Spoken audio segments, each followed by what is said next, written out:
Hoy en Mente Real, déficit de atención, con y sin hiperactividad. Entendamos un poco más del trastorno. Hola, les doy la bienvenida a Mente Real. Este es un espacio que ha sido creado para explorar, reflexionar y aprender sobre tópicos de salud emocional y mental. Mi nombre es Sandra Riaño, psicóloga. Aquí tendremos conversaciones muy significativas que te darán herramientas y conocimiento práctico para encontrar el balance de tu vida día a día. Bienvenido. Trastorno de atención y de atención con hiperactividad. Son términos que últimamente los hemos escuchado bastante, sobre todo después de la pandemia. Mucha gente llega reportando que ellos o creen tener el síntoma o que han descubierto que sus hijos lo tienen. Debo contarles que hasta hace unos 25 años eran pocos los casos que se estudiaban, que se analizaban, que se evaluaban y dábamos este comportamiento más como una situación de un niño inquieto o de una persona demasiado inteligente que necesitaba moverse, que necesitaba hacer cosas. Pero con el tiempo y después de evaluarse y darle un poco más de espacio a mirar realmente qué es lo que pasaba, porque obviamente, así como lo vamos a ver en el podcast, tiene ventajas, pero también tiene muchas desventajas el no ser evaluado, pues encontraron que obviamente sí habían muchas personas que tenían la condición. Y es entonces donde empezamos a hablar de que existen, digamos que la diferencia entre esos dos trastornos, déficit de atención y déficit de atención con hiperactividad, lo cual indica que no todas las personas que tengan déficit de atención tengan también hiperactividad. Lo primero que tenemos que decir es que la implicación genética tiene mucho que ver. Es decir, si tenemos padres ansiosos o padres con hiperactividad, el porcentaje de que sus hijos nazcan con la condición es muy alto. Pero también si es que tenemos hermanos, tíos, abuelos, siempre en el orden de herencia, como en todas las demás condiciones de índole mental, o también encontramos, por supuesto, en condiciones orgánicas, ¿cierto? Físicas, donde también se transmite esta situación. Este trastorno de neurodesarrollo, porque no quiere decir de que haya un impedimento, al contrario, diríamos de alguna manera es que son personas muy veloces, muy rápidas en su manera de pensar. Y es por ello que su atención, digamos que se ve amenazada, ¿verdad? Entonces, no es un problema de falta de inteligencia, al contrario, muchas personas que tienen este déficit puntean muy alto en su cociente intelectual. Bien, entonces vamos a empezar con algunos de los síntomas. Y muy seguramente cuando yo empiece a hablar de estos síntomas, tal vez algunos de ustedes, adultos que escuchan este espacio, se van a ver identificados. Mi sugerencia siempre es, no solamente se basen en estos síntomas, sino también hagan una consulta a su especialista de salud mental y en primer orden al médico de familia. Porque no quiere decir que necesariamente este sea rígido el cuadro de síntomas, sino deben haber otras condiciones a través de la historia de la persona que también se deben agregar para poder nosotros pensar en que sí hay un trastorno. Y también mirar en la cápsula de tiempo, es decir, en el periodo de tiempo no quiere decir de que desde hace 3 años me siento así o es que lo del último año me he sentido así. No, la condición es condición que viene desde que eres pequeño, no quiere decir de que se desarrolle en la época de la adultez. En ese caso estaríamos hablando más de una situación de ansiedad y hay diferentes tipos de ansiedad. Saliéndonos aquí entonces de esta explicación, vamos a entrar a ver los síntomas. Dentro de los síntomas lo que encontramos, por supuesto, es problemas para prestar atención. Entonces es difícil concentrarse, es difícil escuchar a alguien y sobre todo cuando pasa un periodo de tiempo suficiente, la persona no es capaz, el niño o el adulto no es capaz de focalizarse en esa conversación. Siempre está con el plan B, C, D, pensando en 4 o 5 cosas al tiempo. Se distrae con facilidad. Entonces puede que estemos en una situación, digamos que algo que requiera de la atención, fácilmente él sale con cualquier ruido, con cualquier movimiento de una hoja de papel, un timbre, esto ya lo saca completamente de su entorno de atención. Son aquellas personas olvidadizas. Ah, se me olvidaron las llaves. Ah, se me olvidó apagar la luz. Se me olvidó apagar el carro. Y ven inclusive estas situaciones que pensaríamos que son mecánicas. Personas que están también en constante movimiento. Y este obviamente es un síntoma de atención con hiperactividad. Digamos que la hiperactividad, todas estos síntomas que he mencionado hasta el momento, más el tener que estar en movimiento, activo, brincando, saltando, haciendo movimientos involuntarios, la pierna, la mano, obviamente esto es lo que tiene que ver con la actividad, básicamente. Entonces, pero también, como lo expliqué al comienzo, puede haber el síndrome de atención, el trastorno de atención, sin que haya la hiperactividad.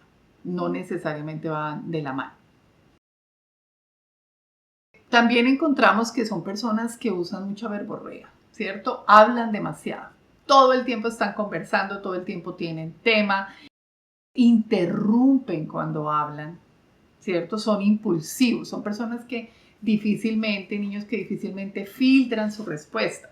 Entonces, tienen la respuesta para todo, interrumpen, no dejan terminar una frase, saltan dentro de la conversación, porque obviamente tienen ya qué van a decir, cómo lo van a decir y no se pueden esperar. O sea, esperar en una persona con déficit de atención es todo un tema, porque ellos no lo pueden hacer. Son personas con problemas generalmente de organización. Y fíjense que esta es una de las cosas que, por ejemplo, uno trabaja cuando trabaja en terapia, que aprendan a enseñarles métodos de organización, de manejo de tiempo y demás. Porque son personas desorganizadas. Pero resulta que ellos no ven el desorden, ellos no son conscientes de que alrededor de ellos hay desorden. Entonces, para la persona que no tenga la condición ve todo terrible, para ellos no, pero definitivamente el desorden hace que la condición esté más presente, sea más permanente, porque obviamente se les dificulta más encontrar las cosas, ahí sí que peor que no las encuentran. Los horarios no son buenos manejando el tiempo, entonces llegan tarde, se quedan del bus, sabían que la autopista iba a estar ocupada a cierta hora y justo salen a esa hora, se me olvidó que hasta ahora está ocupado siempre. Entonces son conductas muy recurrentes que pasan siempre en estas personas. Más del problema de organización, también encontramos el problema de concentración. Entonces, por ejemplo, para ellos sentarse a hacer un Lego, por ejemplo, un niño, les cuesta trabajo porque es que es estar demasiado tiempo quietos. Un rompecabezas. No, ellos quieren son las actividades que sean como rápidas de correr, que no requieran de pensar demasiado. Lo cual es una ambivalencia porque una vez se encuentran el talento de que les guste algo, que les llame la atención, pues pueden quedarse con esa actividad por un periodo de tiempo. Y este es otro de los síntomas. Y es otra de las características, y es de que la motivación en ellos es muy volátil, se aburren rápidamente. Entonces pueda que les encantaba ir a jugar tenis y lo disfrutaron. Después de una semana ya no quieren más tenis. Ahora están jugando fútbol. Un mes ya se aburrieron de jugar fútbol. O sea, las actividades como tal pierden su calidad de motivación en ellos muy rápido, se aburren muy rápido. Es difícil, por ejemplo, mantenerse atento a una película, por ejemplo, a no ser de que realmente les guste mucho el tema, el tópico, que sí lo hay. O sea, no quiere decir de que nunca puedan aquietar su mente frente a algo. Lo hacen, pero tiene que ser algo que les guste mucho para poderlo hacer. Muchos de nosotros prestamos atención a diferentes eventos independiente de que no nos gusten, ¿cierto? Nos mantenemos ahí y podemos entender algunas cosas y podemos distraernos poco a poco y regresamos. En ellos ese tema es complicado porque no les gusta, aparte su temperamento está también unido a la condición. Suelen ser en la mayoría, no todos, pero personas de carácter, de personas muy determinadas, no que rebeldía, que llamaríamos en otros términos. O sea, no quiero, yo no voy a sentarme ahí porque no quiero y eso no me gusta. O sea, son, particularmente lo vemos en los niños, muy reactivos, por lo mismo que son impulsivos. Entonces, adaptarse a las reglas les cuesta mucho trabajo. Y ese es otro de las características. Entrar dentro de ese parámetro de reglas, de normas, les cuesta mucho trabajo porque pues a ellos hacer todos los días lo mismo no les gusta y que alguien les diga qué hacer pues menos, porque la condición también está implícita dentro del trastorno. Cuando hablamos de la hiperactividad la atención con hiperactividad, pues por supuesto estar sentados en un lugar durante un periodo de tiempo es casi que imposible, ¿no? Hay que hacerles acomodación especial porque no, estar sentados no es lo de ellos y obviamente eso ayuda a que su atención sea aún más dispersa. Lo que vemos que es muy difícil es el no poder descansar, ¿sí? Todo el tiempo se sienten culpables de estar sentados, de estar disfrutando de alguna situación, no, tienen que estar saltando de una actividad a otra. Eso es algo que los hace sentir mal, pero que aparte físicamente no lo pueden hacer. Entonces, como se dan cuenta, es muy drenador, ¿verdad? Absorbe demasiado porque es la mente a millón, el cuerpo reaccionando, el sistema nervioso reaccionando al mismo tiempo. Entonces es una condición muy compleja. Durante años, como yo les decía, varias personas vivieron con la condición sin saber que esto era un trastorno que se podía tratar.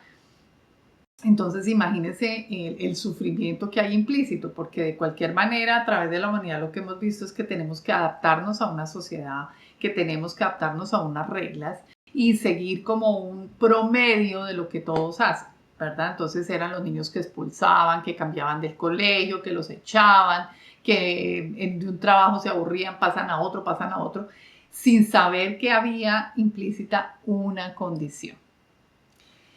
Miremos entonces, después de estos síntomas, qué es lo que se puede hacer.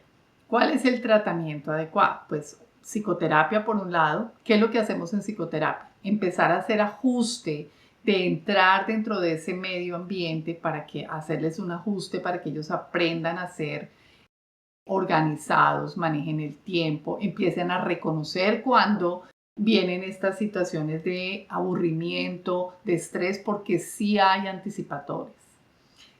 Sí hay conductas anticipatorias que le permiten a esta persona saber que va a empezar a ser impulsivo o que puede ser imprudente. La imprudencia es otra de las características de las personas con hiperactividad, ¿cierto? La medicación, que muchos padres en particular son reacios a la medicación. Aquí en América, en Canadá, se usa la medicación en los niños y muchos padres latinos en particular pelean con esa condición, pero yo, que tampoco soy amante del medicamento, es una de las condiciones donde lo recomiendo, porque definitivamente hay un cambio trascendental en los niños que tienen el medicamento y los que no. Todo depende de la dosis, por supuesto. Quien medica, por supuesto, es el médico, es el psiquiatra y tiene unas dosis particulares de acuerdo, empezamos paulatinamente y es un medicamento que generalmente va de por vida, pero sí les ayuda muchísimo a concentrarse, a tener mejor ejecución en sus estudios, a ser más socialmente adaptativos, ¿verdad? Porque obviamente los primeros que se sienten diferentes son ellos mismos, entonces eso no es nada y sentirse uno diferente a los demás y saber que uno no puede disfrutar de momentos como los demás amigos. Entonces es algo que les pongo ahí, les dejo en el tintero para que lo consideren. Por supuesto hay medicamentos de medicamentos, pero hay unos que definitivamente ayudan. Hay también suplementos naturales que se pueden probar. En algunas personas funcionan, en otras no. Pero pues básicamente hay que tratar todo con tal de que la condición disminuya, ¿cierto? Sea manejable. Hasta el momento vemos que muchos de estos puntos son negativos, pero vamos a mirar porque me gusta ver el otro lado como siempre con la ansiedad, porque obviamente aquí la ansiedad está implícita en su totalidad. El otro lado, el lado positivo de esta condición. O más que positiva es lo que vemos también alrededor de lo que las personas presentan, que a veces lo damos como por granted, pero no lo es, porque una persona normal no necesariamente va a desarrollar estas condiciones. Y una de ellas es ser resiliente, ¿sí? ¿Por qué? Porque están acostumbrados a la frustración, a que no les entiendan, a que los regañen, a que les digan todo el tiempo, pero cállese, pero escuche, pero ponga cuidado. Entonces ellos no se lo toman personal. Batallan con el tema y vuelven y otra vez tratan y prueban nuevamente y no le dan largas a eso y no lo toman personal. Son muy hábiles en solución de problemas. Como les decía, el nivel de capacidad intelectual es muy alto y son personas que resuelven problemas muy rápidos, pero ojo con algo, no toda clase de problemas. Y esto tiene que ver con todo ser humano. Algunas personas son mejores en la parte numérica, otras personas son mejores en la parte de artística, otras en la parte de memorizar, ¿verdad? Pero en ellos es muy notorio su capacidad de solucionar problemas en algo en particular. Todos los seres humanos tenemos la capacidad de solucionar problemas, pero en ellos es muy notorio que son muy buenos en algo, ¿sí? Entonces, yo he tenido pacientes, por ejemplo, son muy buenos memorizando, pero ¿para qué te memorizaste todo esto que no lo necesitas? Para ellos no fue trabajo. Ellos lo leyeron 2 veces y se les quedó. Nosotros, en su normalidad, tendríamos que leerlo 5 o 6 veces o más para poder llegar a memorizar algo. Otros, cuando son de la capacidad numérica, resuelven un problema rapidísimo, otro que para lo que a una persona normal se demoraría media hora, en ellos 5 minutos. Entonces, es muy notoria esa diferenciación. Son empáticos. Como ellos han sido víctima de alguna manera de bullying, si se quiere, de matoneo y de persecución de alguna manera, porque son los que no ponen cuidado, los que no se están quietos, entonces son empáticos con lo que también tienen algo parecido, alguna otra condición. Entonces generalmente son personas muy abiertas a nivel de entender la condición del otro. No necesariamente estoy diciendo que sea social. Esto es otra situación. Hay quienes lo son, hay quienes definitivamente prefieren estar en su mundo, o sea, tener pocos amigos y no la cantidad. En la parte social no hay un discriminativo cuando estamos hablando del déficit de atención. Es la normalidad. Hay personas que se sienten mejor y más cómodas con un grupo grande y otros con un grupo pequeño. Se les facilita hacer amigos, a otros no. Digamos que en la parte social no se ha encontrado mucho diferencias, pero sí podemos decir que son empáticos. Son creativos. Claro, si tienen capacidad de solucionar el problema, por supuesto que tienen que usar la creatividad. Pero volvemos a lo mismo. Recuerden que la madre de la creatividad de alguna manera es la motivación. Motivación, creatividad, solución de problemas, inteligencia. Entonces es como que tienen que estar muy motivados también para ser creativos, para buscarle la salida, para mirar por qué lado se hace, dependiendo de cuál sea el máximo de la solución de problemas que ellos manejen. Son personas muy energéticas, como no pueden descansar, pues todo el tiempo tienen energía. Entonces, si tú les dices a las 10 de la noche vamos a trotar, camine. Vamos a una fiesta a las 2 de la mañana y seguimos, camine. O sea, son de alguna manera estas personas que tienen energía todo el tiempo, que no se cansan. Son adagios, son palabras muy populares en nuestro lenguaje en español. Es que usted nunca se cansa. No, ellos no se cansan. Ellos no saben lo que es el cansancio. ¿Sí? Duermen 5 minutos y ya tienen energía para seguir con más actividades, con más cosas. Algo maravilloso, tienen muy buen sentido del humor. En la mayoría de ellos se presenta este sentido del humor porque ¿quién puede decir que tiene sentido del humor? Aquel que sabe reírse de sí mismo. Aquel que le da la vuelta a las cosas y no lo toma personal. Y bueno, el sentido del humor es creatividad.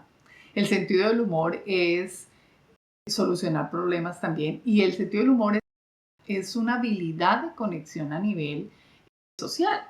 Entonces, aquí lo vemos en su conjunto, la mayoría de ellos manejan el sentido del humor, que puede ser sarcástico, porque esas son algunas de los comentarios que hacen en consulta. Por ejemplo, los papás dicen, no, pues es que él es buenísimo haciendo chistes, pero en contra de algo, o bien sarcásticos, pero manejan sentido del humor. A eso me refiero yo en general, otros muy acertado, ¿cierto? Eso depende. Pero fíjense que eso es algo que también trabajamos en terapia, porque finalmente es cómo ser adaptativos, cómo poder usar esas capacidades y canalizarlas de manera adecuada.